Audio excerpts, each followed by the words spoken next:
গতি ফিরেছে রেমিটেন্স প্রবাহে। বৈদেশিক মুদ্রা বিনিময় হার নির্ধারণের ক্রলিং প্যাগ পদ্ধতি চালুর সুফল পাচ্ছে দেশের অর্থনীতি। চাপ কমছে রিজার্ভে।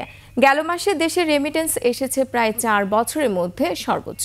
অর্থনীতিবিদরা বলছেন, বিনিময় হারের বিদ্যমান নীতি ধরে রাখতে হবে। পাশাপাশি হুন্ডি রোধে সংশ্লিষ্টদের আরও কঠোর হওয়ার পরামর্শ দিচ্ছেন তারা। মেহেদী হাসানের রিপোর্ট।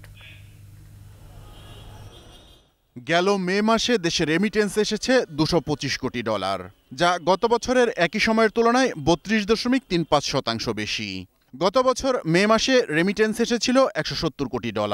ডলার সংকটের কারণে যখন রিজার্ভ চাপে আছে, তখন রেমিটেন্স প্রবাহের এমন গতিশীলতাকে স্বস্তিকর বলা হচ্ছে।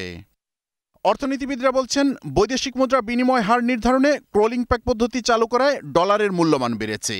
প্রতি ডলারের দাম 110 টাকা থেকে উন্নীত হয়েছে 117 টাকায়।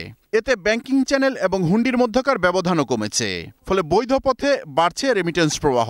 লাস্টে যেটা ক্রলিং যে এক্সচেঞ্জ রেটে চলে গেল, এটি একটি গুড সাইন। এতে করে কিন্তু ডলারের দাম 17 থেকে 18, 19, 20 টাকা কিন্তু এখন বাজারে।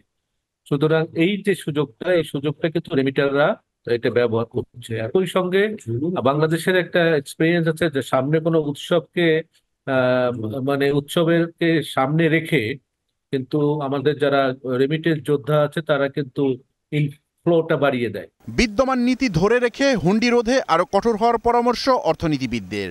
এটাকে ধরে রাখতে হলে আমাদের ডলারের যে প্রাইসটা, এটাকে বাজারের উপর ছেড়ে দিতে হবে। তাহলে কিন্তু আমাদের বিশেষ করে প্রপার চ্যানেলে ডলার আসবে এবং ডলারের ইনফ্লোটা বাড়বে। আমাদের রিজার্ভের জন্য একটা বলবো যে পজিটিভ দিক।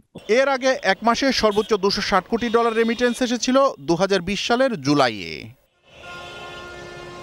মেহেদী হাসান, 21 টেলিভিশন, ঢাকা।